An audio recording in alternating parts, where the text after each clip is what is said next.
Hi friends, cooking with Uma ಚಾನಲ್ಗೆ ಸ್ವಾಗತ.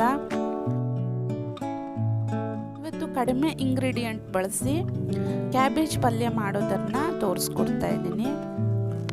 ರೈಸ್ಗೆ side dish ಆಗಿ ಇದನ್ನು ಸರ್ವ್ ಮಾಡ್ಬೋದು. ಚಪಾತಿಗೂ ಕೂಡ ಚೆನ್ನಾಗಿರುತ್ತೆ. ನಾನಿಲ್ಲಿ ಒಂದು ಕಡಾಯಿಗೆ ಎಣ್ಣೆಯನ್ನು ಹಾಕ್ತಾ ಇದ್ದೀನಿ. 2 ಟೀ ಸ್ಪೂನ್ ಆಗುವಷ್ಟನ್ನು ಹಾಕ್ಕೊಂಡಿದ್ದೀನಿ. ಹಾಗೆ ಇದಕ್ಕೆ ಸಾಸಿವೆಯನ್ನು ಹಾಕ್ತಾ ಇದ್ದೀನಿ. ಕಡಲೆಬೇಳೆ 1 ಟೀ ಸ್ಪೂನು, ಹಾಗೆ ಉದ್ದಿನ ಬೇಳೆಯನ್ನು ಕೂಡ 1 ಟೀ ಸ್ಪೂನ್ ಹಾಕ್ಕೊಳ್ತಾ ಇದ್ದೀನಿ. ಫ್ರೆಶ್ ಆಗಿರೋ ಕರಿಬೇವು ಸೊಪ್ಪನ್ನು ಹಾಕ್ತಾ ಇದ್ದೀನಿ.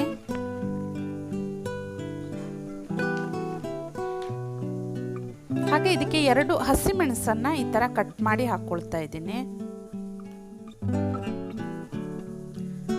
ಸ್ವಲ್ಪ ಇಂಗಿನ ಪೌಡ್ರನ್ನು ಹಾಕ್ಕೊಳ್ತಾ ಇದ್ದೀನಿ.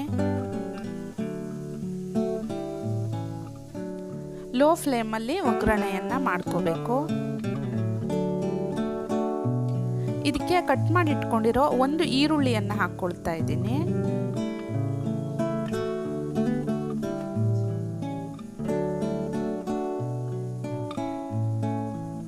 ಹಾಗೆ ರುಚಿಗೆ ತಕ್ಕಷ್ಟು ಉಪ್ಪನ್ನು ಈಗಲೇ ಸೇರಿಸ್ಕೊಳ್ತಾ ಇದ್ದೀನಿ.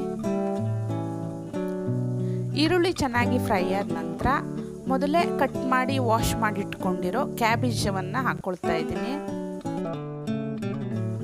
ಚೆನ್ನಾಗಿ ಮಿಕ್ಸ್ ಮಾಡಿಕೊಂಡು ಬೇಯೋದಕ್ಕೆ ಎಷ್ಟು ನೀರು ಬೇಕೋ ಅಷ್ಟು ನೀರನ್ನು ಹಾಕ್ಕೋಬೇಕು. ನಾನಿಲ್ಲಿ ಅರ್ಧ ಕಪ್ ಆಗುವಷ್ಟನ್ನು ಹಾಕ್ಕೊಂಡಿದ್ದೀನಿ.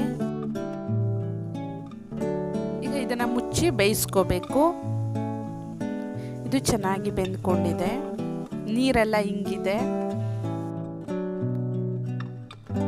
ಟೀ ಸ್ಪೂನ್ ಆಗುವಷ್ಟು ಅರಿಶಿನ ಪುಡಿಯನ್ನು ಹಾಕ್ತಾ ಇದ್ದೀನಿ. ಹಾಗೆ ಮೊದಲೇ ತುರಿದು ಇಟ್ಕೊಂಡಿರೋ ತೆಂಗಿನಕಾಯಿ ತುರಿಯನ್ನು ಹಾಕ್ಕೊಳ್ತಾ ಇದ್ದೀನಿ. ಫ್ರೆಶ್ ಆಗಿ ಹಾಕೋದ್ರಿಂದ ಚೆನ್ನಾಗಿರುತ್ತೆ. ಯಾವುದೇ ಪಲ್ಯ ಆಗಿರಲಿ ಅದಕ್ಕೆ ತೆಂಗಿನಕಾಯಿ ತುರಿಯನ್ನು ಸೇರಿಸಿ ಟೇಸ್ಟು ಚೆನ್ನಾಗಿರುತ್ತೆ. ಸ್ವಲ್ಪನೇ ಇಂಗ್ರೀಡಿಯೆಂಟ್ ಬಳಸಿ ರುಚಿಯಾಗಿರೋ ಪಲ್ಯವನ್ನು ತೋರಿಸಿದ್ದೀನಿ. ಖಂಡಿತ ಟ್ರೈ ಮಾಡಿ.